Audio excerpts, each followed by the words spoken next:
Good morning, students. Welcome back to the online class. Past few weeks we have to learn from the lesson Geography Unit 1 India Location, Relief and Drainage. Okay. So today we are going to learn about the Great Northern Plains. So the last week we learned about the Himalayas. Okay, so today we are going to learn about the Great Northern Plain. Okay,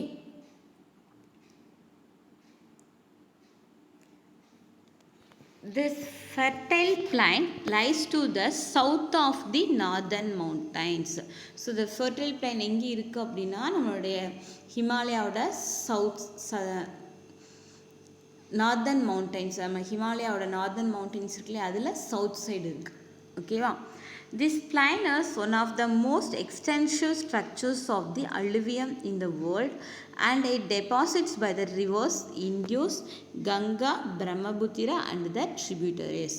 okay, so இந்த northern பிளைன்ஸில் அதிகமாக என்ன இருக்குன்னா அலுவியம் soils, வேர்ல்ட்லேயே அதிகமான alluvial soil எங்கே இருக்குது அப்படின்னா நம்மளுடைய northern பிளைனில் இருக்குது. ஸோ இது வந்து எப்படி உருவாச்சு? இது அலுவியம் சாயில்னாலே எங்கே இருக்குது அப்படின்னா ரிவர் பெட்டில் தான் இருக்கும். ஓகே, நம்மளுடைய ஆற்றோடைய கரைகளில் தான் அதிகமாக இருக்கும்.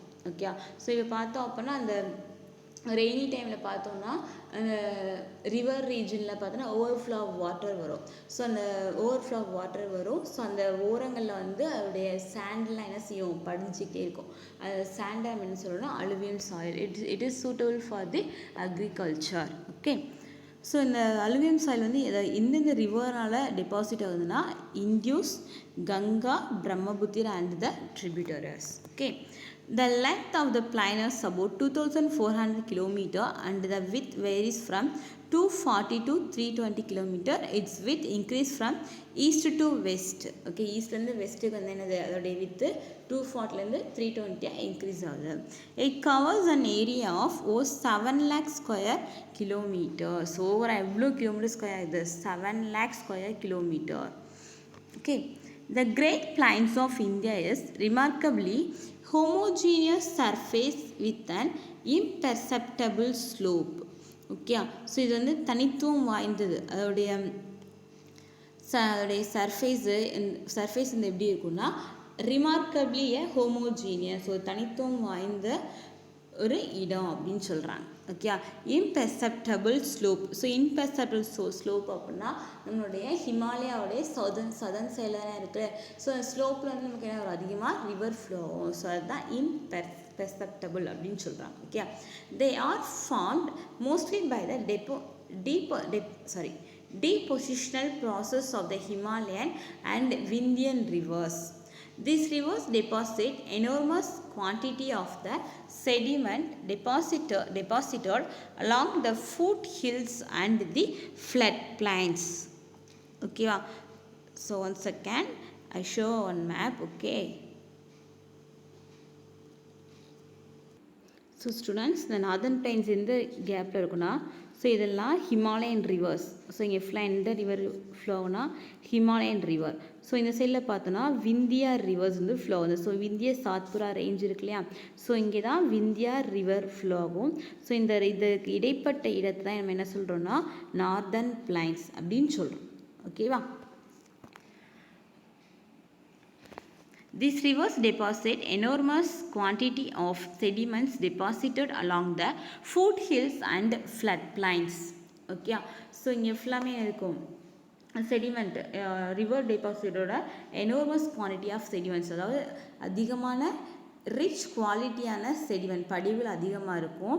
So along the foothills and flood plains. So எதனால் உருவாகுதுன்னா நம்மளுடைய மலையோட அடிவாரங்கள்லையும் அது வெள்ளப்பெருக்க ஃப்ளட் பிளைன்ஸ்னால் அந்த ரீஜனில் வந்து அதிகமாக என்ன ஆயிரும், ஃப்ளட் பிளைன் வந்து வெள்ளம் வந்து அதிகம் வரும். இந்த ரெண்டு காரணங்கள்னால தான் இங்கே அதிகமாக என்னது அலுவியம் சாயில் அதிகமாக டெபாசிட் ஆகுது. The important characteristics features of sediment deposition in the plains areas as follows. First one, the Barber Plain. Okay, so பிளைன்னாலே தெரிஞ்சுக்கோ அந்த லேண்ட் வந்து எப்படி இருக்குன்னா ஃப்ளாட்டட் லேண்டாக இருக்கும். ஓகே, ஸோ ரிவர் ஃப்ளோருக்கு சூட்டபிளான லேண்ட் தான் என்னன்னு சொல்லணும்னா plains அப்படின்னு சொல்லுவோம். Okay, so first one Bhabar plain. This plain is made up of gravels and unassorted sediments deposited by the Himalayan rivers. So Himalayan ரிவர்ஸ்னால அதில் உள்ள குட்டி குட்டி கிராவல்ஸ்னால் குட்டி குட்டி கற்கள்னாலேயும் அன்சோர்டட் செடிமெண்ட்ஸ், ஸோ ஒரு குட்டி குட்டியான பாறைகள்னாலே உருவானது தான் Bhabar plain. This porosity of this plain is so high that most of the small streams flow over this region disappear. So இங்கே வந்து அதிகமாக ஓடைகள்லாம் இருக்காது. ஸ்ட்ரீம்னா குட்டி குட்டி ஓடைகள் சொல்கிறோம் இல்லையா, ஸோ அது அங்கே இருக்காது. ஏன்னா அதோடைய இந்த பிளைனோட பொரோசிட்டி எப்படி இருக்கும், அதோடைய துளைகள் ஓகே நீர் அப்சர்வ் பண்ணோம் இல்லையா, ஸோ நம்மளுடைய அந்த லேண்டில் அந்த மண்ணில் வந்து பொரோசிட்டி லெவல் வந்து எப்படி இருக்கும் அதை பொறுத்து தான் வாட்டர் அப்சர்வ் பண்ணும். ஸோ வந்து ரொம்ப வந்து ஹையாக இருக்கிறதுனால அந்த வரக்கூடிய ஸ்மால் ஸ்ட்ரீம் வந்து அதை என்ன செய்யும் அப்சர்வ் பண்ணிடும், அந்த வாட்டர் ஃபுல்லாக அப்சர்வ் பண்ணிடும். It's with varies from 8 to 15 kilometer.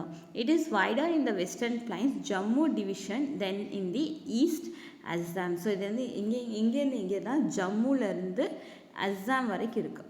This plain is not suitable for cultivation. Only big trees with large roots thrive on this region. So இந்த ரீஜின் இந்த பாபர் பிளைனில் என்ன பண்ண முடியாது, கல்டிவேஷன் பண்ண முடியாது, ஆனால் அங்கே வந்து பிக் ட்ரீஸ் க்ரோ ஆகும். Okay, next one the Terai tract.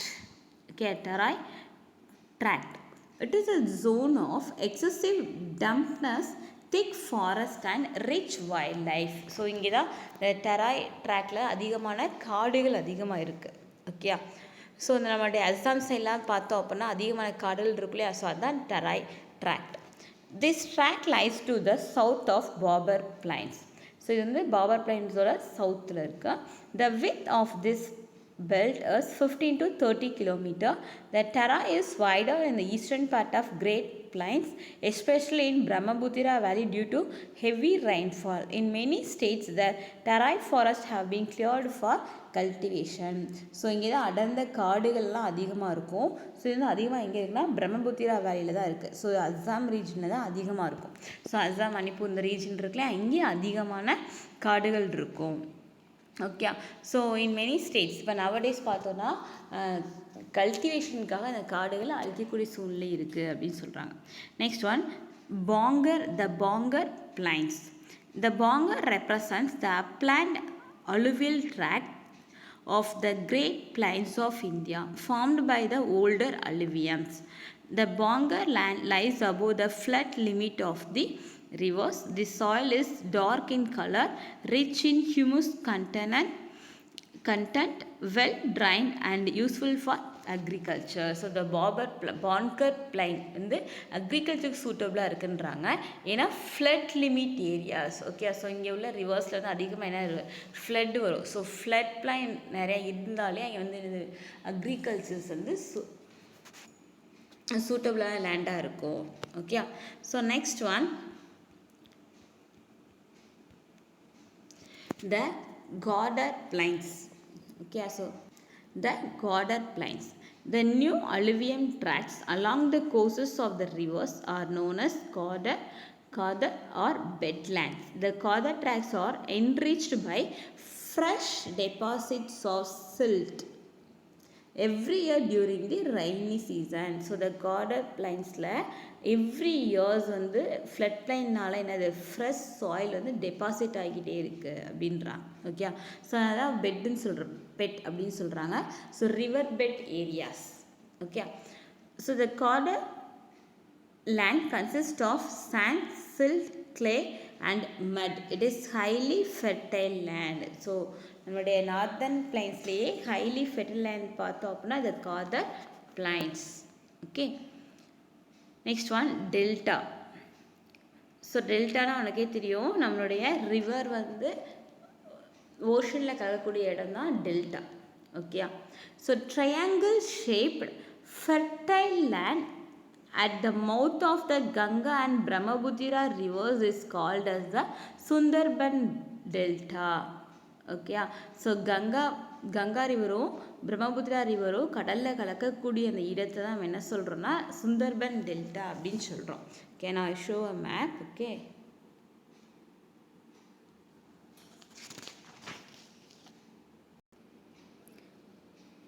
So this place is the Sundarban place.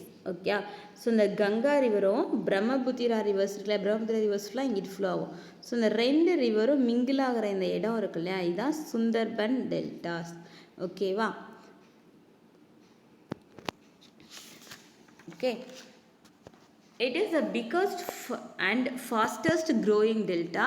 It is an area of deep ocean as the river flows in this tract sluggishly. So sluggishly na the river வந்து ரொம்ப ஸ்லோவாக ஆகும். ஓகேனா மணல் மேடு வந்து அதிகமாக இருக்கும் அந்த டெல்டா, அந்த கடலோட சேரும் இல்லையா.